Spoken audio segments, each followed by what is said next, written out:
What's going on, everybody, and welcome back to the channel. Well, I don't have my stand or my light here, so I gotta hold my phone.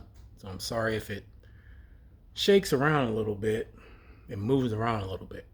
Just wanted to make this quick video to go over a couple things. First, I did want to answer a question, or not a question, but respond to a statement of Maya, two statements. But Maya, I wanted to answer yours and respond to that.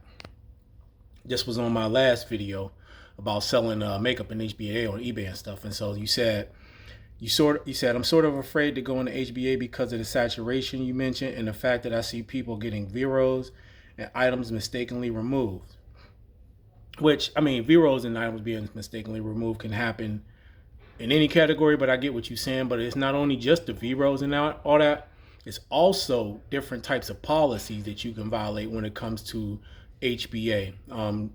There's certain ingredients that eBay will take your listing down for. There are, if you list it international, you can have it taken down for violating a policy, and they don't necessarily tell you that it's because it's international.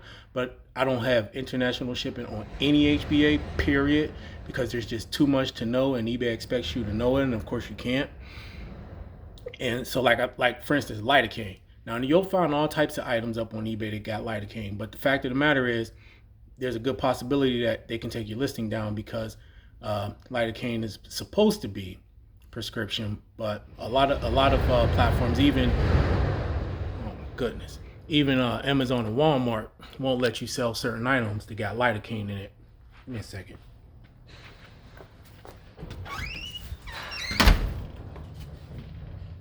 All right. This is why I started doing videos at the other place too, because just the noise here gets on my nerves, man. But yeah, lidocaine is one, and there's a few other types of small ingredients that can lead to you getting your listings taken down and getting a ding on your account. So I get that, Maya. You said I think if someone isn't using Amazon or Walmart, selling the makeup in lots on Poshmark would be a good alternative. I didn't even think about using Poshmark. I do have a Poshmark account. That might be something I do. I mean, they've been selling between eBay and Amazon. They've been selling, but that's definitely a good option. And I know Poshmark has that flat shipping. However, so the 100-piece lots that I sell, they've been coming in anywhere between 9 and 11 pounds, right? 9 and 11 pounds. Haven't been that much to ship, man. And this is, oh man, this is why I love the Ground Advantage, or just using VQuo, because through VQuo, I get really low UPS rates too. That's even lower than eBay's. But the shipping's been pretty cheap, man. For that amount going to Texas, West Coast, I'm still only paying $7, $8, $9. So for like 11 pounds, you know what I mean? Can't beat that. But you said the shipping is high, but people will definitely buy lots of their favorite items, especially if it's discontinued. Yeah. But the thing is, if it's discontinued too, you probably can make a good amount of money on them separately if that's the case. Said if I was going to try out this category, I would probably start with retail arbitrage so I could look up each item. I saw one channel called Cosmic Deal Heather, who buys a lot of HBA products from stores, but she posted a video about a palette she bought that was a complete bait and switch, which is definitely one of the dangers. Yeah, I know of her channel. I watched a few of her videos before. Retail arbitrage does give you a whole lot more control over what you are buying, right? And so that's definitely preferable to buying pallets and lots, especially if you don't have the money to take that risk, right? Because it's a risk, it's a gamble. And so it gives you more control over your profit. So definitely a good idea. And when it comes to buying and baiting and switching, it's always a risk, but that's why I only buy from certain people and certain sites and stuff. So I kind of don't venture out beyond that, man, because that can happen. And then you said the other thing is that you've seen people selling makeup on live platforms like Whatnot. I don't know how it works so well, but apparently it does. Maybe people are more likely to buy. Yeah, I've seen that too on Whatnot, and I thought about doing it. I got approved to sell on there. Haven't sold nothing yet or anything yet, but yeah, I'm not about to do the dollar stuff. I've seen people doing higher end stuff. I think that would be more the way to go. But, maybe lots. I don't know. I think the only way I would do Whatnot for HBA is if I was doing lots.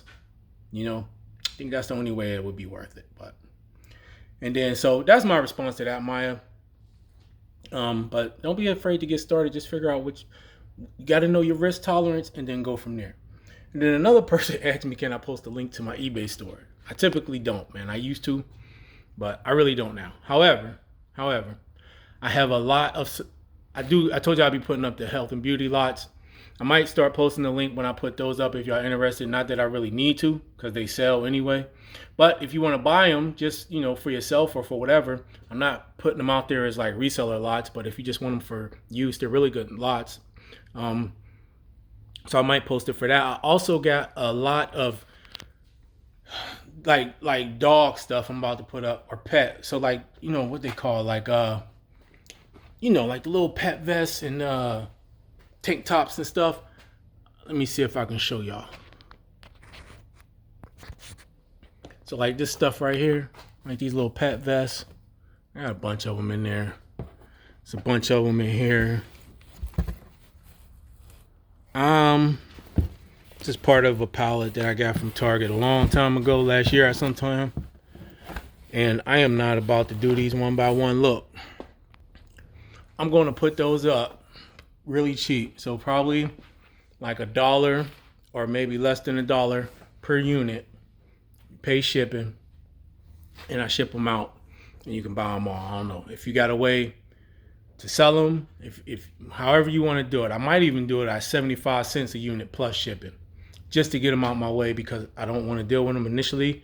I was going to list them and do like 3 of them, but only charge for. I'm not doing it. I'm just trying to get that stuff out of my way. So when I do put that up, I'll put that link up on eBay. And if you think you can get rid of it and make some money off of it, go ahead. I'm pretty sure somebody on eBay will buy it because it's going to be really cheap. And it'll be a good deal for somebody, just not for me. So that's what I'm going to do. And again, maybe once I start putting up the, I'm not really sold out of, I'm sold out of the lots of makeup right now, but it's only because I don't feel like I got enough variety yet.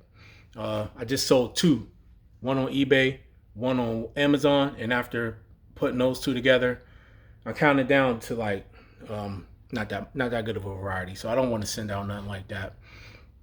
I always want to make sure I provide a pretty decent variety, make people happy. You know what I mean? And so, but when I put those back up, I'll put a link. And as long as people don't start acting weird, man, I only don't put my link out there, not because I'm worried about like or because I don't want nobody seeing my store. I don't care about that. Y'all already know about, you know what I mean? As far as that goes, I already talked about my eBay store, but just got a lot of weirdos out there, man. You got a lot of weirdos out there, and I really ain't in the mood to be dealing with all the BS. But, that's that. The other thing and the final thing I did want to talk about in this video, and I'm going to be bringing to y'all some more, is grants, business grants, small business grants. You can get grants for being a woman, for being a black woman, for, I don't know, there's all types. This is something that I'm going to be working on. This is something I'm going to be trying to do even for myself, to get grants for my business. And this is something that I think y'all should be considering. It's a good way to get cash and infuse into your business without having to pay it back. As I go through the process and learn, I will keep you guys updated. But it's something I just want to plant that seed, because some people struggle with getting enough capital going, or having enough capital even to sustain your business through hard times and dealing with that type of stuff, the ups and downs of reselling. And you really don't hear too many people in reselling YouTube talk about grants. Not that people ain't getting them. I'm pretty sure somebody out there is. But listen, you ain't got to always get it from the muscle, man. You ain't got to always start with one item and let's see. You ain't got, look, work harder, not smart, or work smarter, not harder. Definitely don't work harder if you ain't got to.